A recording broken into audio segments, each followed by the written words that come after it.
Hi, it's Dave T, and it's a very rainy morning at Amberwood CL in Hampshire, and today we planned and we're going to go to the Isle of Wight on the ferry from Lymington and do a bit of a day trip around the Isle of Wight, hopefully film it if the weather's not too bad, and also, slightly unusually, I'm going to capture some moments on this Polaroid Go camera, which I was given for Christmas. Not sure why I was given it for Christmas, but we're going to put it to use today by capturing some moments and see how that works out.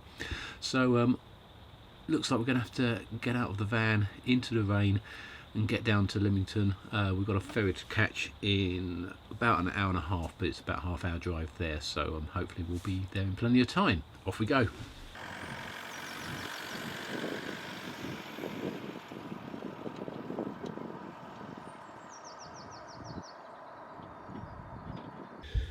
So we've got to Lymington ferry terminal, only to be told that the 9 o'clock ferry that we're on apparently has been cancelled, and there's signs saying we may get on, we may not get on due to technical difficulties. Now, if you want to go to the Isle of Wight, then you can sail from Lymington, which we are doing, or you can go from Portsmouth or Southampton.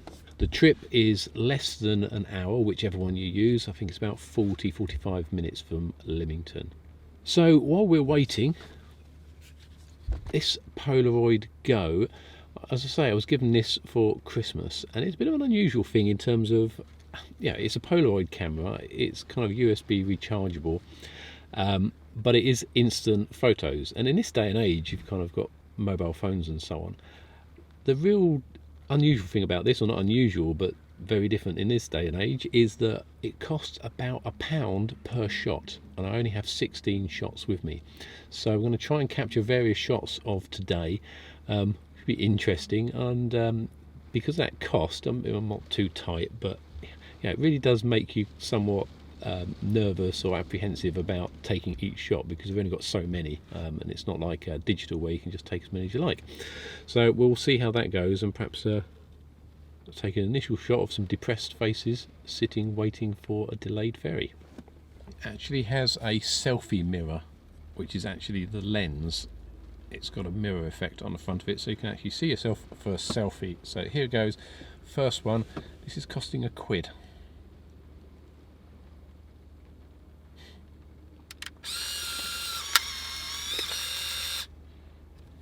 Wait 5 seconds.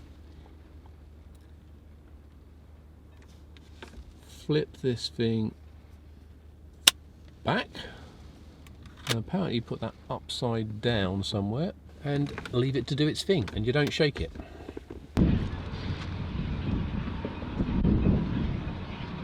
There it is, the Wight Link ferry coming in an hour late, or our one was cancelled, so effectively an hour late for us. And wait for that to unload and then load up and off we go.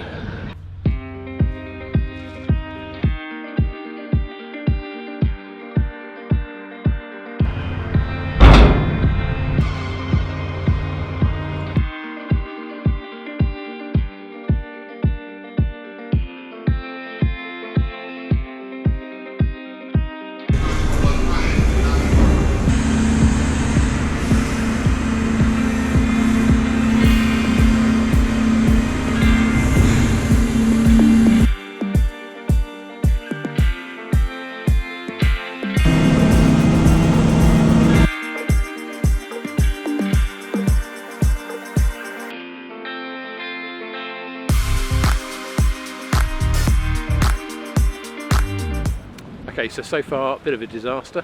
We're running an hour late because obviously the ferry was cancelled, and now it's really blustery wind and we're at the Needles, so hoping to get some nice shots of the Needles, but it's quite overcast, raining, it's windy, and where is it? There, the cable cars behind me looks like they're shut down, almost certainly because of the wind. So that's what you get when you come to the Isle of Wight at the beginning of April. But we'll have a little look around the area of the Needles and press on to the next part after that.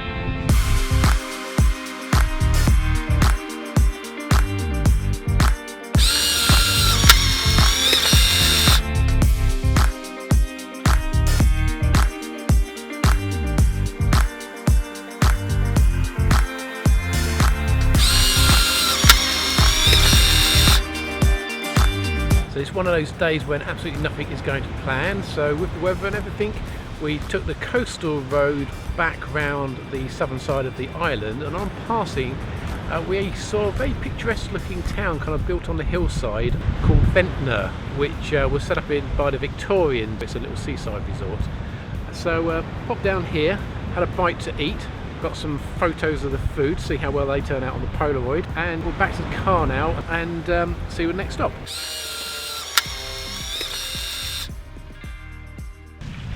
Well, absolutely nothing is going to plan today. My mic, I believe, is broken. I'm recording on just one channel by the looks of it. But other than that, we're actually meeting up with some friends that live on the island this afternoon. So what we actually end up doing is basically a tour all around the perimeter of the island, apart from the kind of top section. It's a lovely island to visit, and lots of different little small towns and so on it, each different in their own way. It was very much a lightning tour today, but we've ended up here now at Totland, and in the background behind me here you can see that's actually Totland Pier, and up the other end we're actually going to have a cup of coffee and hopefully a nice bit of cake at the waterfront restaurant and cafe when we meet our friends. So we're just waiting for them. I'll grab a bit more footage. And the next adventure, which is almost certainly going to go wrong, is when we try and catch the ferry back, because I believe they're actually one ferry down, or they were earlier today, and I suspect they're running the service with one ferry rather than two, which may mean we have yet more delays. But that's to come.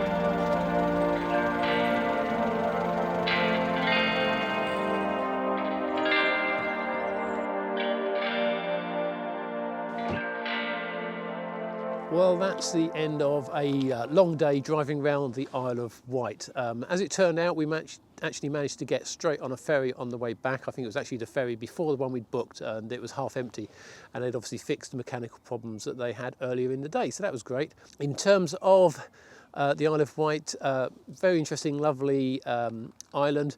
We did it just about everything wrong in terms of it wasn't a great time of year to go. The weather was against us. I think the week before, or 2 weeks ago, it was absolutely lovely on the island apparently, and we caught all of the bad weather. But what it did mean was that it kind of forced us into doing a kind of mini road trip around the perimeter of the island, which was actually a great way of seeing the island in just one day. It really deserves more than a day, but a day was all that we had. So that's certainly a pretty good way of seeing it. There's roads that go pretty much around the entire coastline, so you can stay close to the coast all the way around, and it does make for a nice trip around the island. In terms of the Polaroid Go, I did manage to get a couple more shots on the ferry on the way back. It's an interesting little device.